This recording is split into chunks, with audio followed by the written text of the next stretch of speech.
ganda ng sinabi dito, pakinggan mo.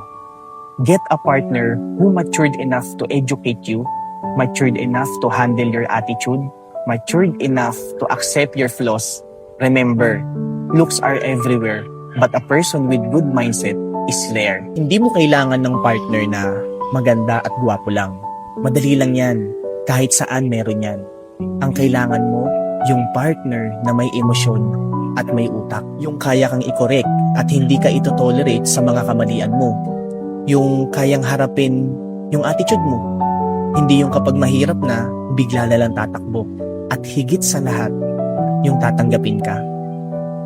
Tatanggapin ka hindi dahil perpekto ka, kundi dahil alam niya yung flaws mo. Real talk, huwag kang mamuhay sa fantasy na iniisip mo pagdating sa relationship, sweet at puro kilig lang. Dahil kung sa kilig lang yung babasihan mo, hindi yun ang totoong relasyon. Kung puro itsura lang yung hahanapin mo, kukupas rin yan. Pero kung hahanapin mo yung partner na may maayos na attitude at mindset, yan ang tunay na bumubuo ng relasyon. Kaya kung may pipiliin ka na partner, dapat yung partner na pinapatalino, pinapagaling at ginaguide ka. Hindi yung partner na hahayaan kang hindi umusad.